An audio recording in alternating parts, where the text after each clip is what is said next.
یہ بڑا نیچرل ہے انسان کا خوفزدہ ہونا، اور اس کے پیچھے تجربات بھی ہیں، علم بھی ہے کہ بجلیاں جب تیز چمکتی ہیں، بادل گرجتے ہیں، تو سم ٹائمز بجلیاں ہر چیز کو چیر پھاڑ کے جلا کے راکھ کر کے زمین کے مرکز کے اندر اتر جاتی، کیونکہ ان کی اصل زمین میں ہے۔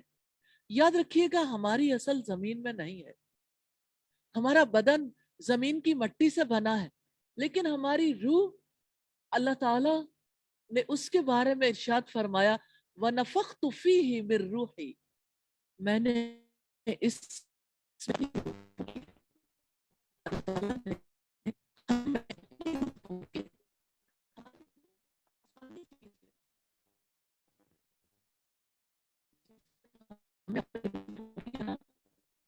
ہمارا دل، ہمارا وجود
ہماری کبھی کسی بڑے جانور کی بھی شامت آ جاتی ہے، لیکن بھئی اس کا ناشتہ کرنا ہے۔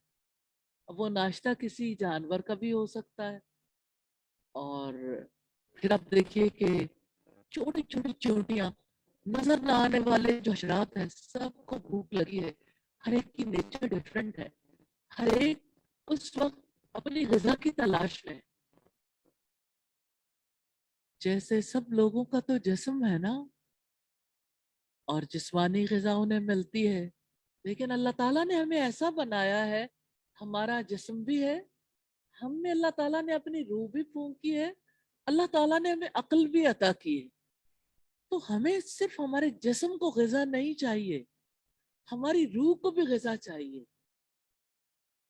کتنی عجیب بات لگے گی اگر آپ یہ دیکھیں کہ ایک گلاس یا ایک جار ہے جس کا یہ سائز ہے، ٹھیک ہے، فزیکلی اس کا یہ سائز ہے، اور آپ اسے کسی کو کسی کو کچھ دینا چاہتے ہیں، اس طرح سے وہ صرف ایک ڈاٹ سا لگتا ہے۔ کبھی آپ غور کر کے دیکھیں تو آپ کو فیل ہوگا اس بدن کے اندر جو ہماری روح ہے، کہیں وہ بھی تو سکڑ کے سمٹ کے اتنی سی تو نہیں رہ گئی،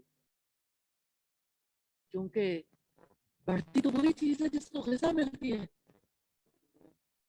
تو روح کی غذا اللہ تعالیٰ کی یاد ہے، اور اللہ تعالیٰ نے فرمایا اقیم الصلاۃ لذکری، میری یاد کے لیے نماز قائم کرو، میری یاد کے لیے نماز قائم کرو۔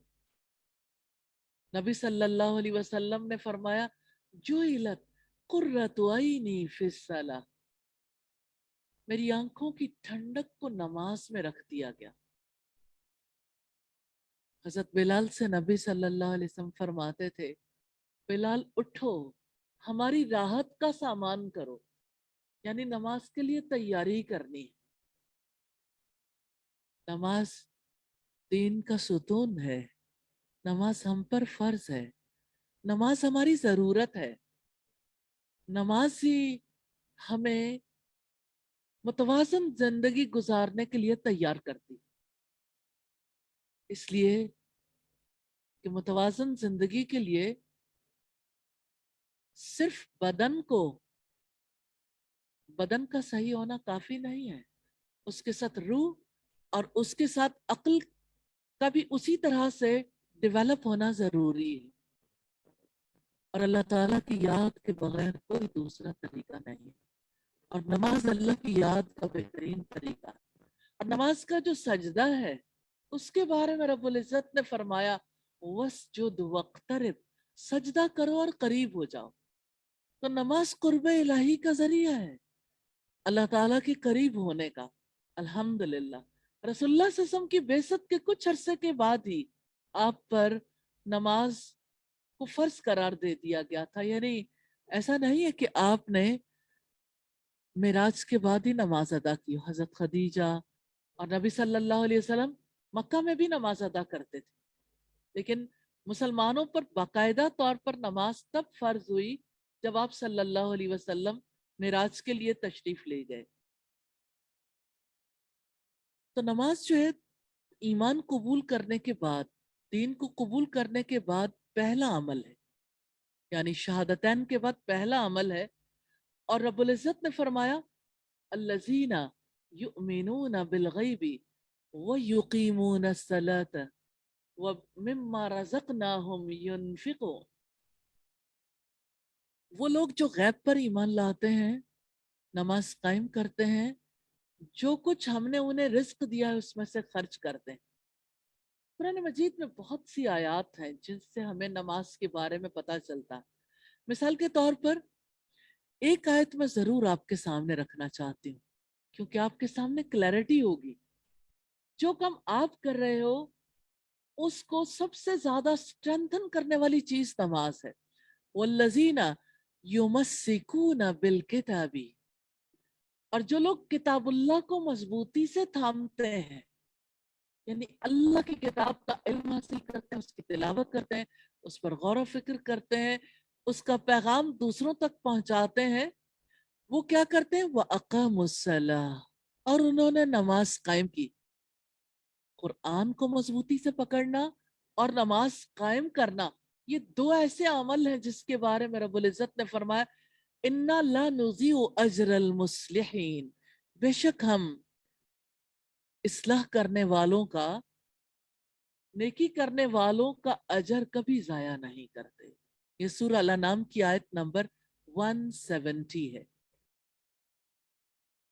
تو نماز کے بارے میں نبی صلی اللہ علیہ وسلم نے فرمایا بندے کفر اور شرک کے درمیان فرق کرنے والی چیز نماز ہے. نماز چھوڑ دینے کا مطلب یہ ہے کہ کسی نے اسلام ہی کو ترک کر دیا. پھر اس کے اپنے دنیا میں تو شاید اسے نہ کبھی فیل ہو کہ میری زندگی میں کوئی فرق آیا ہے، اس لیے کہ اس کی پیدائش جب ہوئی، اس کا جب نام درج کروایا گیا تو مسلمان کے طور پر کروایا گیا، لیکن اللہ کے یہاں نماز ادا نہ کرنے والا مسلمان نہیں ہے. کیونکہ اللہ کے رسول صلی اللہ علیہ وسلم نے فرمایا بندے کفر اور شرک کے درمیان فرق کرنے والی چیز نماز ہے. نماز ہی مسلمان کی پہچان کرواتی. یہی وہ معیار ہے جس سے مومن اور کافر کے درمیان فرق کا پتہ چلتا ہے. یہی وہ عمل ہے جس کا قیامت کے دن سب سے پہلے حساب لیا جائے گا. اور اگر نماز درست نکلی تو باقی اعمال درست نکلیں گے، اور اگر نماز درست نہ نکلی تو سب اعمال ضائع ہو جائیں گے. نبی صلی اللہ علیہ وسلم سے سیدنا ابو ہریرہ رضی اللہ تعالی عنہ نے روایت کی ہے قیامت کے دن لوگوں سے ان کے اعمال کے بارے میں جس چیز کے بارے میں سب سے پہلے پوچھا جائے گا وہ نماز ہوگی.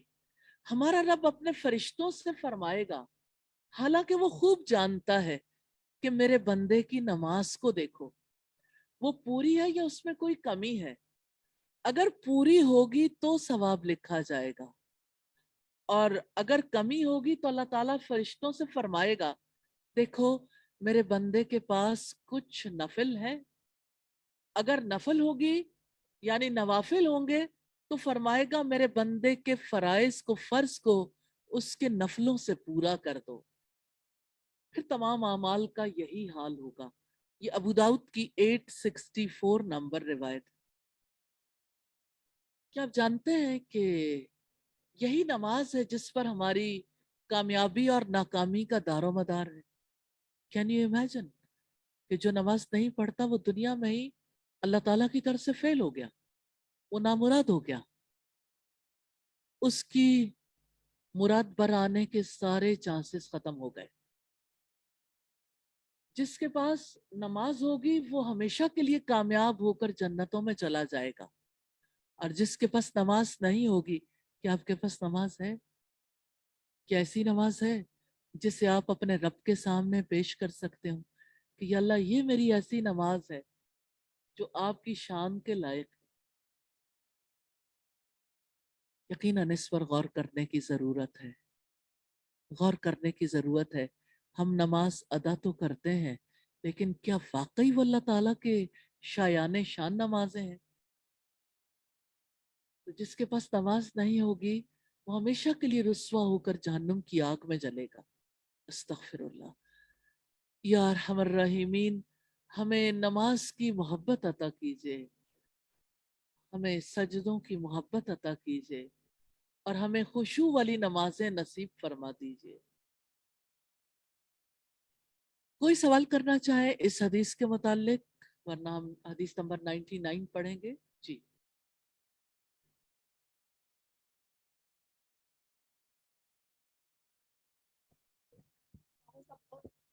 گناہوں کا بہت بوجھ محسوس کرتی ہوں میں، اور پھر نا اللہ کی یاد ویسے نہیں نماز میں قائم رہ پاتی جس طرح نماز کا حق ہے وہ حق ادا نہیں ہو پاتا. اس میں کوئی شک نہیں ہے کہ دو نمازوں کے درمیان انسان جو غلطیاں کرتا ہے، خطائیں کرتا ہے، سستی، غفلت، کچھ بھی ہو جائے،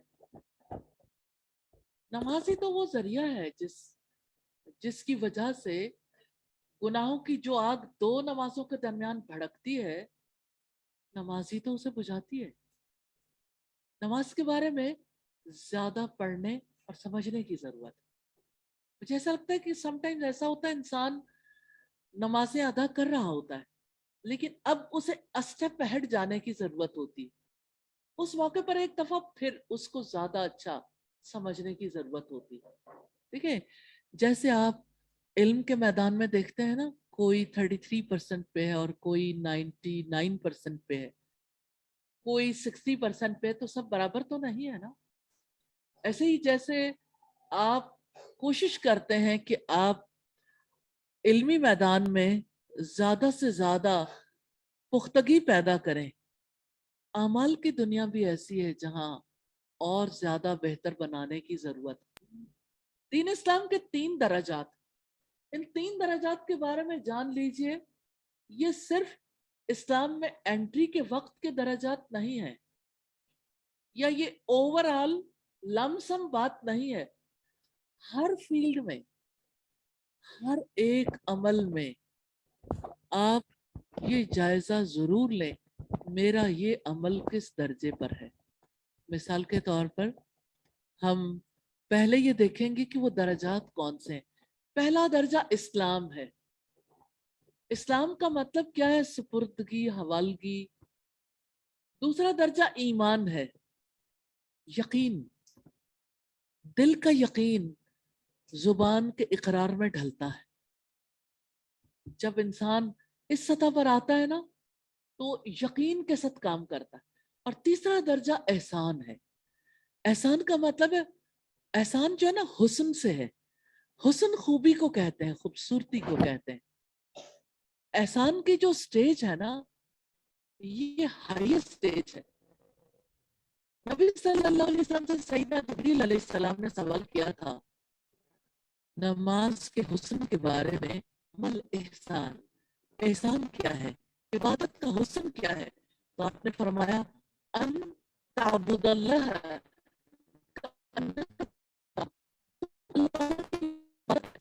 کہ تم اسے دیکھتے ہو. فَإِن لَمْ تَكُنْ تَرَاهُ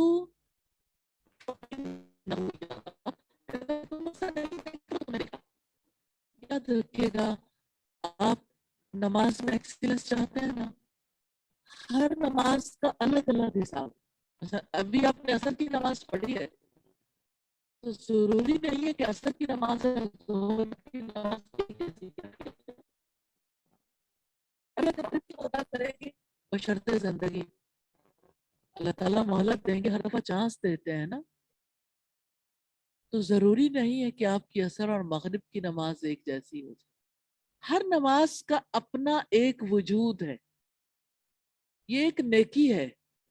اس نیکی میں آپ کہاں ہیں، کس درجے پہ؟ 3 درجات میں سے کون سے درجے پر؟ احسان کے درجے پہ پہنچنا چاہتے ہیں تو اس کے لیے رسول اللہ نے طریقہ بتایا. یا تو خود کو اللہ تعالیٰ کی نظروں میں محسوس کریں. جانتے ہیں اسے کیا کہتے ہیں؟ مراقبہ. اپنے آپ کو اللہ تعالیٰ کی نگرانی میں محسوس کریں. یا آپ مشاہدہ کریں، یوں جیسے آپ اپنے سامنے اپنے رب کو دیکھ رہے ہو. لوگ اکثر یہ سوال کرتے ہیں اللہ تعالیٰ کو ہم کیسے دیکھ سکتے ہیں؟ ہاں، ہم نہیں دیکھ سکتے. مجھے یہ آیت ہمیشہ ایسے موقع پر بہت یاد آتی ہے کیونکہ اس میں ہمارے لیے بڑی عبرت ہے. قرآن حکیم میں رب العزت نے فرمایا لا تدرکہ الابصار، نگاہیں اس کو پا نہیں سکتی. ہم اسے آنکھوں سے دیکھ نہیں سکتے، محسوس کر سکتے ہیں. اب دیکھیے کہ ایک بچہ جب کوئی اسے ڈراتا ہے، جن بابا، کیا وہ امیجن کر سکتا ہے؟ بچے امیجن کرتے ہیں کسی گھوسٹ کو، کسی جن کو؟ آپ اندھیرے میں کبھی فیل کرتے ہیں؟ کبھی آپ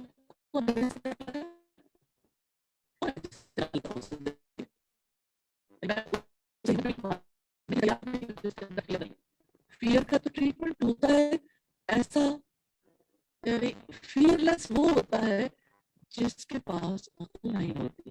ریلی اب دیکھیں چھوٹا بچہ بجلی کے ننگے تاروں کو بھی چھو لینا چاہتا ہے، اس کے اندر خوف نہیں ہوتا کیونکہ تجربہ نہیں ہے نا. اچھا آپ دیکھیں کہ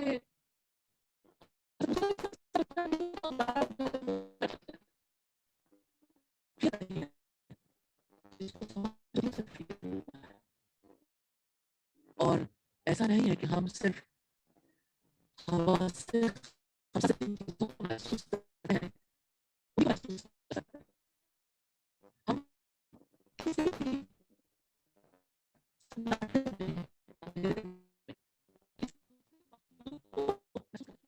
میں ہے. آپ محسوس کر سکتے ہیں فرشتوں کو، آپ محسوس کر سکتے ہیں جنات کو، آپ محسوس کر سکتے ہیں شیاطین کو. تو بات یہ ہے کہ جب آپ بن دیکھے محسوس کر سکتے ہیں تو رسول اللہ نے نماز کو درست کرنے کے لیے کیا کرو گے؟ ان تعبد اللہ کأنک تراہ، تم اللہ کی عبادت ایسے کرو گویا کہ تم اسے دیکھتے ہو. یعنی اس کیفیت کے ساتھ نماز ادا کی جائے، یعنی ہر نیکی، ہر عمل.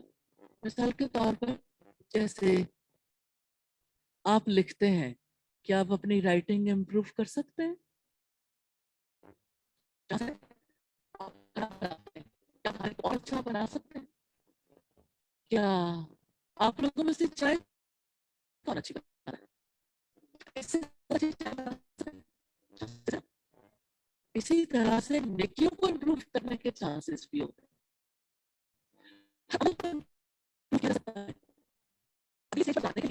جیسے آپ نے یہ بات کہی کہ نماز میں اور زیادہ، یعنی ہر نماز کے بعد جب اگلی نماز آتی ہے تو اور بوجھ محسوس ہوتا ہے. وہ بوجھ اس لیے ہے کہ اب اگلی سٹیج پہ جانے کے لیے اور محنت کرنے کی ضرورت ہے. تو اس کے لیے تھوڑا اور زیادہ ریوائز کرنے کی، اور زیادہ نماز کے بارے میں احادیث پڑھنے کی، خوشخبریاں بھی، اور پھر اس کے بارے میں نبی صلی اللہ علیہ وسلم نے جو وعیدیں دی ہیں ان کو بھی دیکھنے کی ضرورت ہے، اور اسلاف کی نمازیں بھی، اور محمد رسول اللہ صلی اللہ علیہ وسلم کی نماز کو بھی. پھر ایک اور کام جو آپ کو بہت زیادہ ہیلپ دے گا، با جماعت نمازیں. جماعت کے ساتھ جو نماز ہے نا، کبھی آپ مسجد میں جب نماز ادا کرتے ہیں، کبھی آپ گھر میں بھی جب جماعت کے ساتھ نماز ادا کرتے ہیں، وہ تنہائی میں ادا کی جانے والی نماز سے اکثر آگے بڑھ جاتی ہے. کہ آپ کا بہت زیادہ دھیان نہ بھی ہو تو آپ دھیان کرنے کے لیے مجبور ہو جاتے ہیں، آپ کی اس نماز میں زیادہ برکت ہو جاتی. تو باجماعت نمازوں کی طرف فوکس کریں، اس کا زیادہ فائدہ ہوگا انشاءاللہ. وہ جو بوجھ ہے نا، وہ بوجھ کم ہوتا جائے گا انشاءاللہ. کیونکہ اس کے لیے میں دلیل کے طور پر قرآن حکیم کی اس سورت کا ریفرنس دینا چاہتی ہوں جس کے توسط سے نبی صلی اللہ علیہ وسلم کی کاؤنسلنگ کی گئی. الم نشرح لک صدرک، کیا ہم نے آپ کے لیے آپ کے سینے کو کھول نہیں دیا؟ تو یہ جو انشراح ہے نا، شرح صدر، سینے کا کھل جانا، عبادت کے معاملے میں بھی اسی طرح شرح صدر ہوتا ہے. یہ شرح صدر علم کے بغیر نہیں ہوتا، یقین کے بغیر نہیں ہوتا. اور اللہ تعالیٰ نے اپنے نبی سے یہ کہا کہ ہم نے آپ پر سے وہ بوجھ اتار دیا جس نے آپ کی کمر توڑ ڈالی تھی.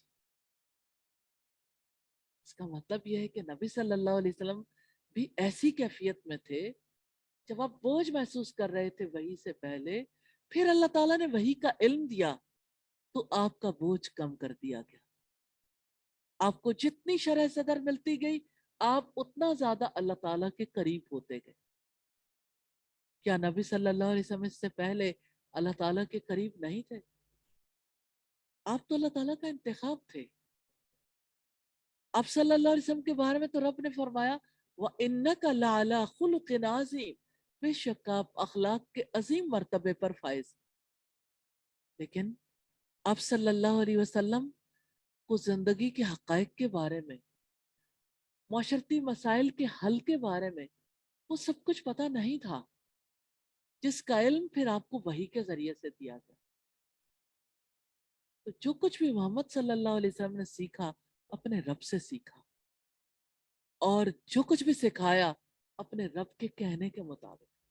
لَقَدْ كَانَ لَكُمْ فِي رَسُولِ اللَّهِ أُسْوَةٌ حَسَنَةٌ، بلا شبہ یقیناً آپ کے لیے اللہ کے رسول صلی اللہ علیہ وسلم کی حیات میں بہترین نمونہ. جہاں بھی آپ اپنی زندگی میں کہیں کو بوجھ محسوس کریں، کمی، کوئی تکلیف، اور کون سا وقت ہے جب انسان کسی نہ کسی کیفیت میں نہیں ہوتا، تو اللہ تعالیٰ نے ایک رول ماڈل رکھ دیا کہ آپ نے اپنے گھبراہٹوں میں، اپنے خوف میں، نا امیدیوں میں، آپ نے زندگی کی ہر کیفیت میں، خوشی میں بھی غم میں بھی، ہر کیفیت میں محمد رسول اللہ صلی اللہ علیہ وسلم کی طرف دیکھنا ہے انشاءاللہ. اور دوسری بات جو ہے، گھبراہٹ میں، خوف میں، اور جب کوئی بات سمجھ نہ آ رہی ہو، اور جب انسان بڑا کام کرنا چاہتا ہو، تو وہ دعا یاد کر لیں، رب اشرح لی صدری ویسر لی امری واحلل عقدۃ من لسانی یفقہوا قولی. تو انشاءاللہ تعالی اس سے نفع ہوگا. حدیث نمبر 99 ہے.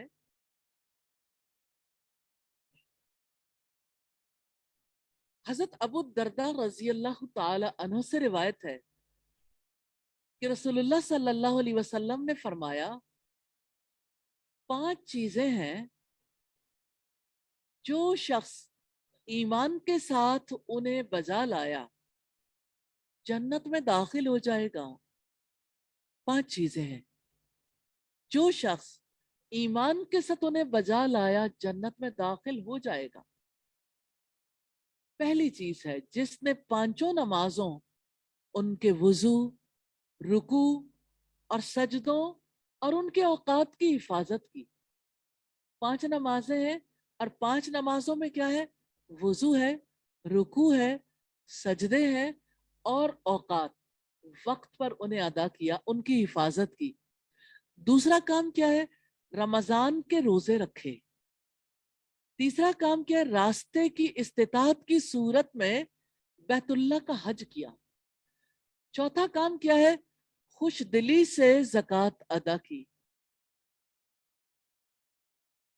اور 5واں کام کیا ہے؟ اور امانت کو ادا کیا۔ عرض کیا گیا یا رسول اللہ امانت ادا کرنے سے کیا مراد؟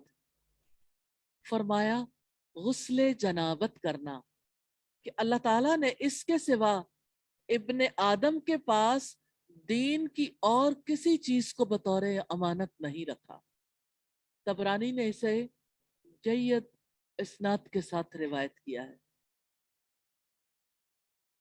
پہلی چیز جس کی طرف توجہ کرنے کی ضرورت ہے وہ جنت ہے، کیونکہ جنت کی خوشخبری ہے۔ جنت جنت کیا ہے؟ ایک چھپا ہوا مقام ہے، آنکھیں جسے دیکھ نہیں سکتی، کان جس کے بارے میں سن نہیں سکتے، عقل و فہم سے جس کا ادراک نہیں کر سکتے۔ جنت جو انسان کی شدید خواہشات میں سے ہے، جو ہمارا سب سے پہلا گھر تھا، جس میں آدم علیہ السلام اور سیدہ حوا کو بسایا گیا۔ جنت کی زندگی کیسی ہے؟ اس زندگی میں کسی کو فنا کا دھڑکا نہیں ہے۔ جب کوئی جنت میں جائے گا نا، جانے سے پہلے ایک منادی ندا دے گا، اب تم سدا صحت مند رہو گے، کبھی بیماری نہیں آئے گی۔ اب سدا خوش رہو گے، کبھی غم نہیں آئے گا۔ سدا جوان رہو گے، کبھی بڑھاپا نہیں آئے گا۔ غم ہی ختم ہو گیا۔ یعنی جنت ایسا مقام ہے جہاں غم کا کوئی دخل نہیں ہے۔ اب دیکھیں زندگی میں بہت سارے غم ہیں، لیکن موت کا غم، موت کا دھڑکا تو ہر ایک کو لگا رہتا ہے۔ کیا پتا کب کس کی زندگی کا پتا کٹ جائے، کوئی نہیں جانتا۔ کوئی جوان ہے، بچہ ہے یا بوڑھا ہے۔ موت کے دھڑکے میں جینے والے انسان کی خواہش کو تو دیکھو، اسی جھانسے میں آ کر تو کل خطا کر بیٹھا تھا، کیونکہ ہمیشہ کی زندگی تو انسان کی خواہشات میں سے ہے۔ کون ہے جو آپ میں سے جس کا جی چاہتا ہو کہ میں مر جاؤں؟ ایک عقل مند انسان، ایک ایسا انسان جو صاحب شعور ہے، موت اسے پریشان کرتی ہے، موت کا تصور اسے اچھا نہیں لگتا، اگرچہ موت کے تصور کے ساتھ بہت سی خوبصورتیاں بھی وابستہ ہیں۔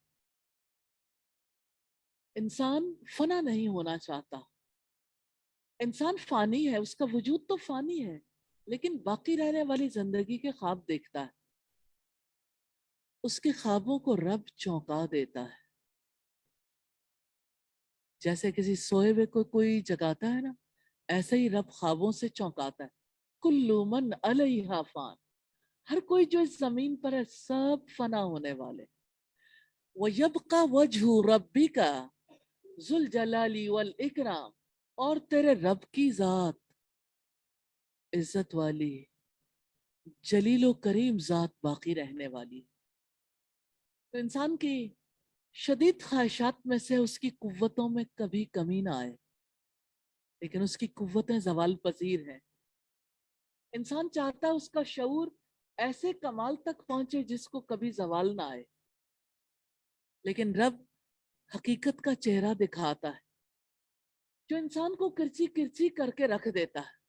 وَمَن نُعَمِّرْهُ نُنَكِّسْهُ فِي الْخَلْقِ، جس کو ہم لمبی عمر دیتے ہیں اس کی تو ساخت کو ہی الٹ کر رکھ دیتے ہیں۔ افلا یعقلون، کیا وہ سمجھتے نہیں ہیں؟ انہیں سمجھ نہیں آتی؟ اپنے سامنے لوگوں کو بوڑھا ہوتے نہیں دیکھتے؟ ایک بچے اور بوڑھے میں عقلی اعتبار سے کم فرق رہ جاتا ہے، جتنا جتنا کسی کی عمر بڑھتی ہے اتنا زیادہ وہ بھولنا شروع ہو جاتا ہے، بار بار دہرانا شروع ہو جاتا ہے۔ اور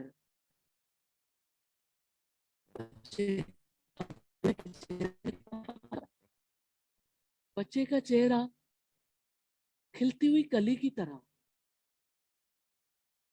اور بوڑھے کا چہرہ مرجھائے ہوئے پھول کی طرح، دونوں میں کتنا ڈفرنس ہے۔ وَمَن نُعَمِّرْهُ نُنَكِّسْهُ فِي الْخَلْقِ، جس کو ہم لمبی عمر دیتے ہیں اس کی تو ہم ساخت ہی الٹ کر رکھ دیتے ہیں. کون سا انسان ہے جو بوڑھا ہونا چاہتا ہو، جو یہ چاہتا ہو کہ میرا چہرہ جھریاں زدہ ہو جائے؟ اس کے باوجود اس کی قوتیں بھی زوال پذیر ہو جاتی ہیں اور اس کی ساخت بھی الٹ جاتی ہے. انسان کی خواہشات میں سے شدید خواہش ہے ملکیت کی خواہش. ہر چیز کو اپنی ملکیت میں لینا چاہتا ہے. کتنے لوگ ہیں جو کہتے ہیں ہم بڑے پوزیسو ہیں، وہ ہر چیز کو اپنے اختیار میں، اپنے کنٹرول میں لینا چاہتے ہیں. اشیاء کو، رشتوں کو اپنا بنانا چاہتا ہے انسان.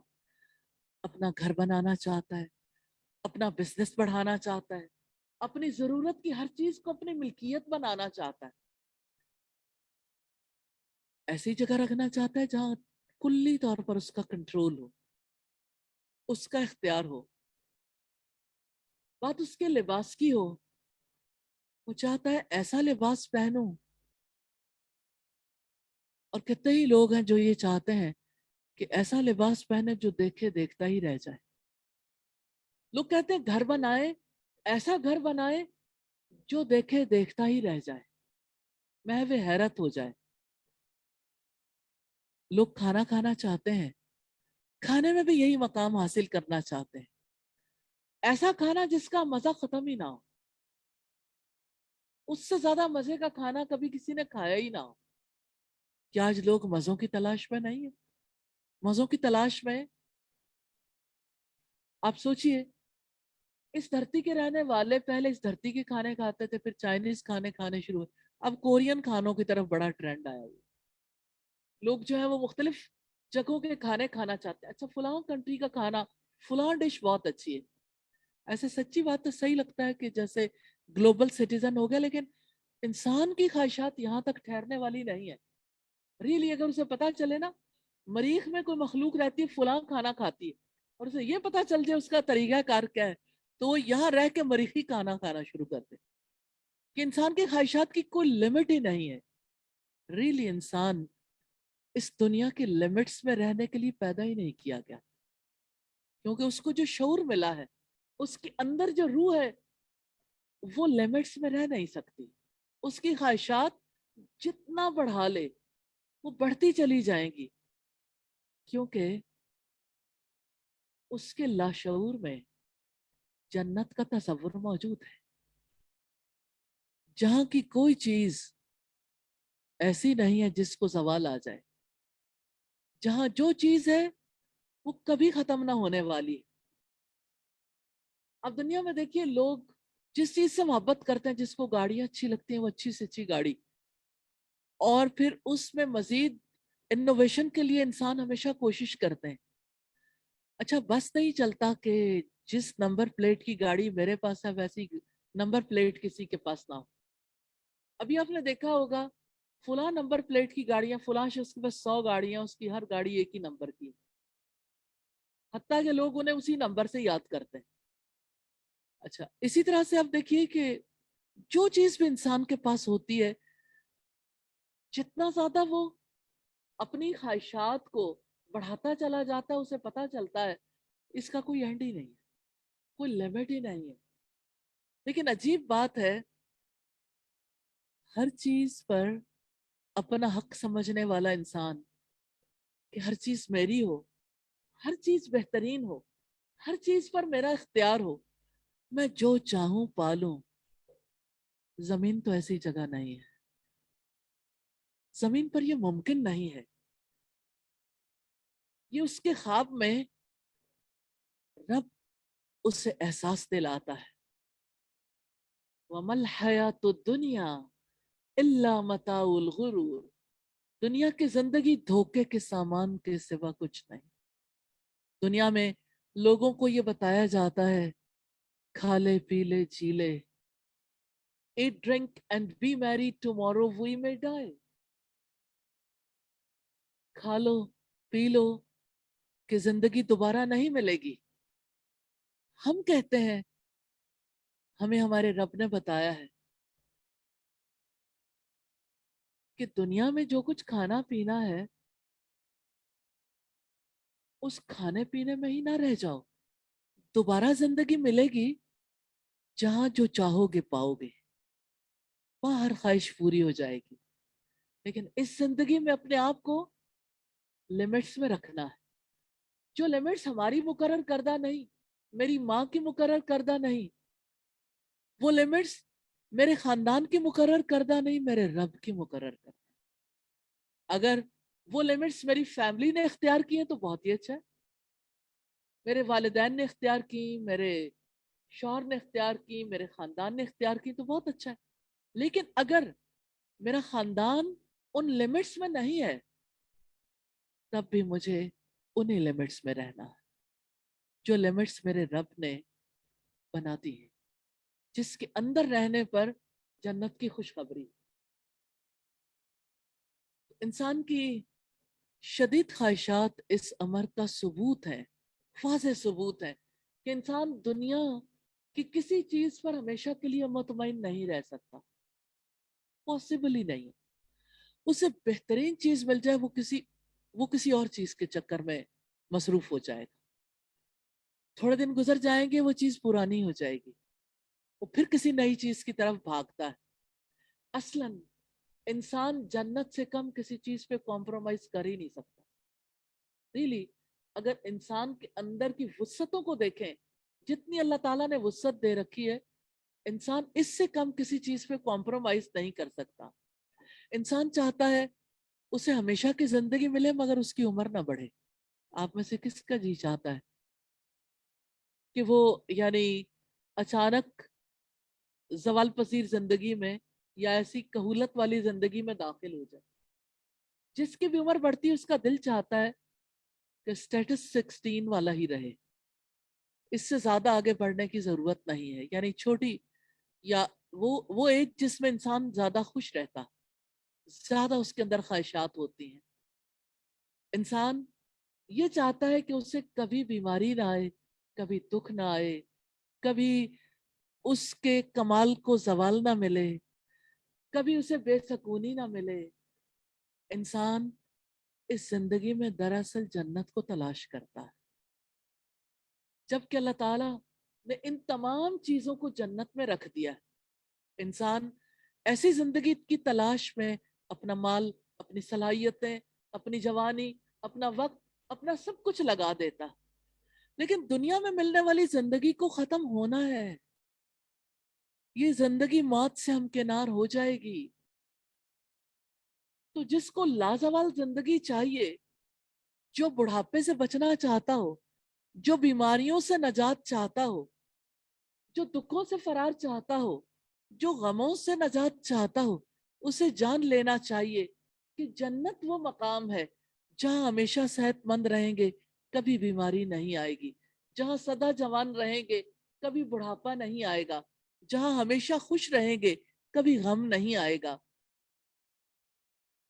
جس کو جینا ہے وہ جنت میں جیے، جنت کے تصور میں جیے، جنت حاصل کرنے کے لیے جیے. جنت کے حصول کے لیے جو کرنسی چاہیے وہ مال نہیں ہے، اعمال ہیں. وہ صالح اعمال کر کے جیے. اس کے بغیر محض زبان سے اقرار کرنے پر جنت نہیں ملے گی. جس کو جینا ہے جنت کے حصول کے لیے کوششیں کر کے جیے. آرام دہ گھر چاہیے جہاں ناراضگیاں نہ ہو، جہاں خوشیوں کا بسیرا ہو، جہاں بے سکونی نہ ہو، اطمینان ہی اطمینان ہو، جہاں ضرورت کی ہر چیز میسر ہو، جہاں حسن ہو، دل فریبیاں ہو، جہاں جو جی چاہے ملے، جہاں پرائیویسی ہو، جہاں کوئی بری بات سننے کو نہ ملے. انسان تلاش میں ہے، ایسے گھر کی تلاش میں وہ مارا مارا پھرتا ہے، اپنا سب کچھ جھونک دیتا ہے تاکہ یہ زندگی جنت بن جائے. وہ اس دنیا کو جنت بنا لینا چاہتا ہے. خواب ٹوٹ جاتے ہیں، اسے حسن ملتا ہے تو سکون نہیں ملتا، خوشیاں ملتی ہیں تو ضروریات محدود ملتی ہیں. ضروریات کی محدودیت اس کے اطمینان کو ختم کر دیتی ہے. خوشیاں چاہتا ہے تو ناراضگیاں حصے میں آتی ہیں، صحت چاہتا ہے بیماری حصے میں آتی ہے، انسان چاہتا ہے سکون ملے ڈسٹربنس مل جاتی ہے، وہ برا سننا نہیں چاہتا لیکن کڑوی کسیلی سننی پڑ جاتی ہے، وہ چاہتا ہے کہ لغو لا یعنی ماحول سے بچ جائے لیکن یہ سب کچھ اس کے حصے میں آ جاتا ہے۔ کہاں چلا جائے انسان؟ کیوں نہ جنت چلا جائے، کیوں نہ جنت جانے کے لیے وہ ایفرٹ کر لے۔ انسان کو جان لینا چاہیے کہ وہ جس جستجو میں ہے وہ دراصل جنت کی جستجو ہے، وہ دنیا کی جستجو میں اسے نہ بدلے، وہ جس کی تلاش میں ہے وہ جنت ہے، اور جنت اس دنیا میں نہیں بن سکتی۔ کتنے لوگ ہیں جو دنیا کے گھر کو جنت بنا لینا چاہتے ہیں لیکن اس گھر میں بس نہیں پاتے۔ کتنے ہی لوگ ہیں خوبصورت گھر بناتے ہیں لیکن ان گھروں کے سکون کو وہ انجوائے نہیں کر پاتے۔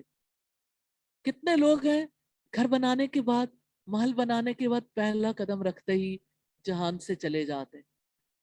میں ایک خاتون سے ملی، کچھ عرصہ پہلے کی بات ہے، انہوں نے کہا کہ میں نے اپنے گھر کے لیے دبئی سے، یو ایس اے سے، مختلف جگہوں سے شاپنگ کی ہے اور اب میرا گھر انشاءاللہ تعالی بن کے تیار ہو جائے گا تو اس کے بعد میری مصروفیت کم ہو جائے گی، میں بھی کچھ اللہ تعالیٰ کی طرف توجہ کرنے کے قابل ہو جاؤں گی۔ پھر یوں ہوا کہ گھر پورا ہو گیا،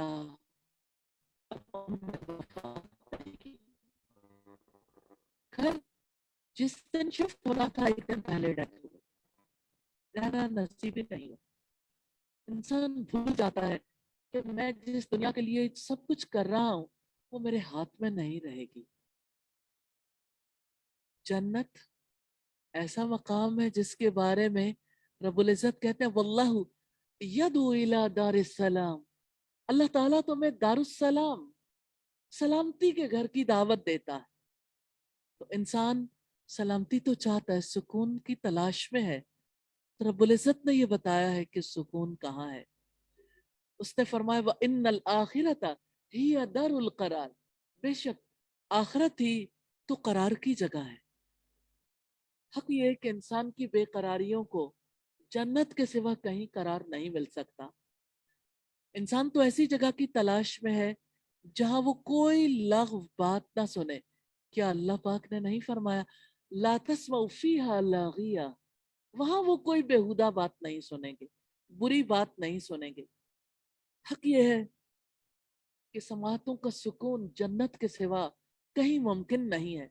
جنت میں رنگ ہے، جنت میں ذائقے ہیں، جنت میں خوشبوئیں ہیں، جنت میں گنگناہٹیں ہیں، جنت میں نغمگیت ہے، جنت میں حسن ہے، جنت میں دل فریبیاں ہیں، جنت میں کیئر ہے، جنت میں عزت ہے، جنت میں آرام ہے، جنت میں پرائیویسی ہے، جنت میں غم نہیں ہے، جنت میں بیماری نہیں، جنت میں تکلیف نہیں، جنت میں دکھ نہیں، جنت میں بے سکونی نہیں ہے، اور جنت میں دھوکہ نہیں ہے، جنت میں مشقت نہیں ہے، جنت میں ناراضی نہیں ہے، جنت میں کسی کے روٹھ جانے کا خوف نہیں ہے، چھن جانے کا غم نہیں، جنت میں موت نہیں ہے۔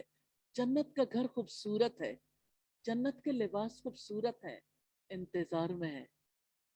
جنت کے زیورات خوبصورت ہیں، جنت میں انسان کا ساتھ خوبصورت ہوگا، جنت کی زندگی کو کبھی زوال نہیں آئے گا، جنت میں بے خبری نہیں ہوگی، ہر انسان ویل انفارمڈ ہوگا، جنت میں ہر چیز اپنی ملکیت میں ہوگی، جنت میں قرار ہے، جنت میں جو جی چاہے گا کریں گے، جنت میں اپنے مولا کا، پیدا کرنے والے کا دیدار ہوگا۔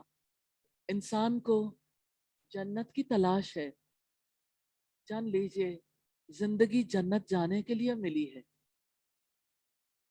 اپنا سب کچھ لگا کر بھی جنت میں جانا ہے انشاءاللہ۔ کیا آپ جانے کے لیے ریڈی ہیں؟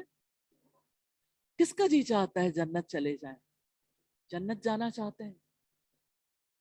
ہمارے رب کا وعدہ ہے اور ہمارے رسول محمد صلی اللہ علیہ وسلم نے ارشاد فرمایا۔